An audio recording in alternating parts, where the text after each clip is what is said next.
Good morning 8th class. कैसे हैं बेटा आप लोग? देखिए हम चैप्टर नंबर 1 का वीडियो नंबर 20 आज करेंगे। ठीक है, आपको पता है आपके 3 क्वेश्चंस रह गए थे एनसीईआरटी एक्सरसाइज के, तो वो तीनों क्वेश्चन आज हम यहाँ पर करेंगे। ठीक है, तो देखिए फर्स्ट क्वेश्चन देखिए आप सबसे पहले, if wheat is sown in the kharif season what would happen, discuss.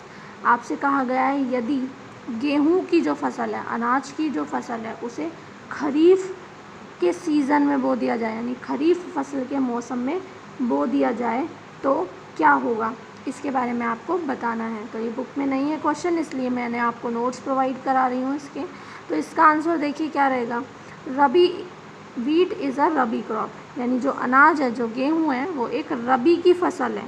ठीक है, और ये जो है it is grown in winters, और रबी की फसल सर्दियों में उगाई जाती है। ठीक है, अगर हम, क्योंकि आपसे कहा है कि खरीफ सीज़न में अगर बो दें, ठीक है, हमको पता है कि kharif season is up to June to September, और जो खरीफ का सीज़न होता है, खरीफ की फसल बोने का सीज़न होता है, वो जून से लेकर सितंबर तक होता है, जबकि अनाज है वो सर्दियों में बोया जाता है ना। तो अब जून टू सितंबर में बोया जाता है, या फिर हम कह लें कि रेनी सीज़न में बोया जाता है, क्योंकि जून से सितंबर तक क्या आती है, बारिश आती है, रेनी सीज़न रहता है। तो if wheat is sown in this season, तो अगर अनाज को हम इस मौसम में बो दें, इस सीज़न में बो दें, then the crop will be destroyed due to a lot of water, तो जो गेहूं की फसल है वो ख़राब हो जाएगी, गेहूं की फसल सड़ जाएगी बहुत ज़्यादा पानी होने के कारण, क्योंकि गेहूं की फसल बहुत ज़्यादा पानी में नहीं उगती है, उसकी जड़ें सड़ जाएंगी। क्लियर है, इसलिए अनाज जो है वो खरीफ सीज़न में नहीं बोते हैं। कब बोते हैं? रबी सीज़न में बोते हैं, यानी कि विंटर्स के अंदर उसे बोते हैं। क्लियर।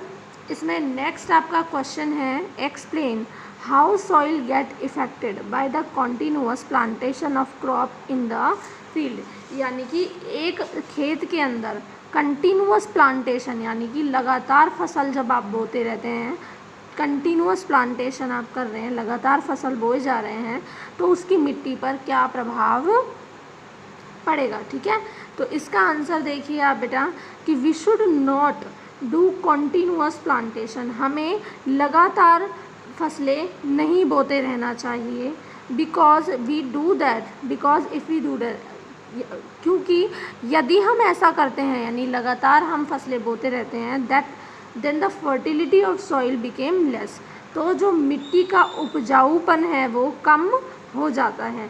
ठीक है, nutritious value of soil became lesser, तो मिट्टी के अंदर पोषक तत्व हैं वो कम हो जाते हैं, है ना, बाय रेगुलर प्लांटेशन, यानी अगर हम रेगुलर प्लांटेशन करते रहेंगे तो मिट्टी के अंदर नाइट्रोजनस सब्सटेंसेस ख़त्म हो जाएंगे, फर्टिलिटी उसकी ख़त्म हो जाएगी।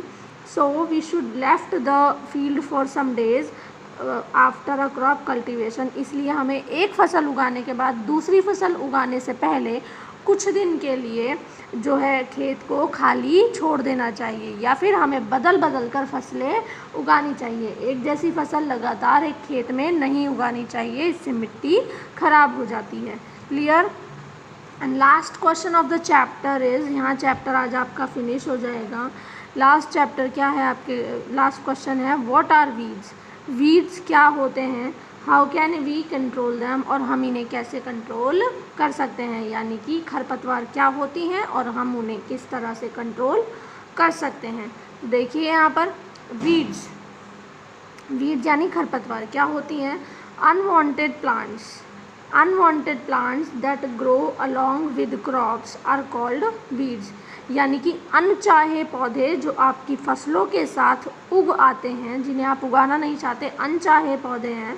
ठीक है, उन्हें हम क्या कहते हैं, वीड्स कहते हैं। क्या कहते हैं बेटा, उन्हें हम वीड्स कहते हैं। We can control them by these steps, और इन कुछ स्टेप्स के ज़रिए हम जो है वीड्स को कंट्रोल भी कर सकते हैं। देखिए पहला देखिए, वीड्स कैन बी कंट्रोल्ड या weeds can be removed manually before they flower, यानी कि वीड्स को आप मैनुअली हाथों से भी आराम से जो है निकाल सकते हैं, उनमें फ्लावर आने से पहले यानी फूल आने से पहले वीड्स को आप हाथ से उखाड़कर या खुरपी से उखाड़कर फेंक सकते हैं, तो कंट्रोल में रहेंगे।